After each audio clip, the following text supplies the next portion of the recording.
Rien de tel qu'un comparatif en magasin. Cela semble simple, mais c'est un mur d'images qui nous attend. LED, plasma, 2D, 3D, petits ou grands, les téléviseurs offrent tous une image encore inconnue du grand public il y a quelques années. Avant d'acheter n'importe quoi, renseignons-nous sur les tendances.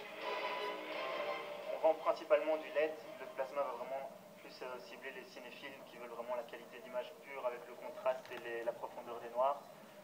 Alors que le LED au niveau consommation et qualité d'image est un très bon compromis pour 90% des consommateurs. Et alors au niveau des tailles, on vend encore plus de tailles 32 pouces, 37 pouces, donc de tailles assez intermédiaires. La taille de l'écran est donc le premier critère de choix, le design en est un autre. Support travaillé ou dalles ultra fines ont parfois plus d'importance que la qualité de l'image. Mais la nouvelle mode, c'est le téléviseur multifonction, comme le smartphone. Les Smart TV se vendent très bien pour le moment, il y a beaucoup de demandes à ce niveau-là. Plus en fait que sur la 3 dimensions qui reste quelque chose d'un peu plus rare comme demande. Les gens ont vraiment envie de pouvoir faire plein de choses avec leur télévision, de télécharger des applications, de jouer à des jeux, d'aller sur les sites de réseaux sociaux et des choses comme ça.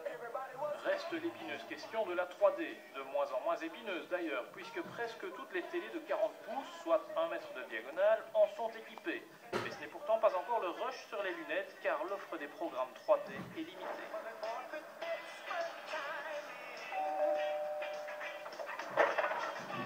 Bonjour, vous êtes bien le spécialiste de la 3D? Oui, c'est bien moi. Suivez-moi. Depuis 10 ans, Commerklein supervise des captations en 3D. Pour lui, le principal problème reste le port obligatoire de lunettes spéciales.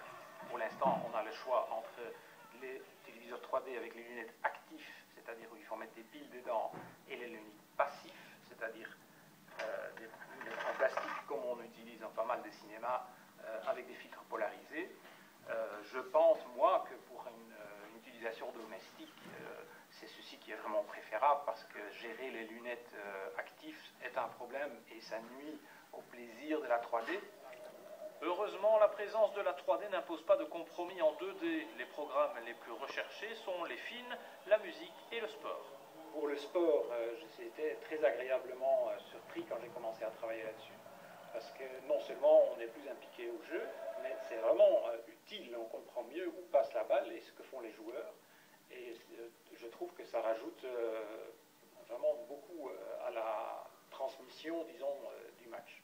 En attendant les premières télé 3D sans lunettes, vous avez le choix des montures, de quoi avoir l'air ridicule pour regarder On n'est pas des pigeons en 2D.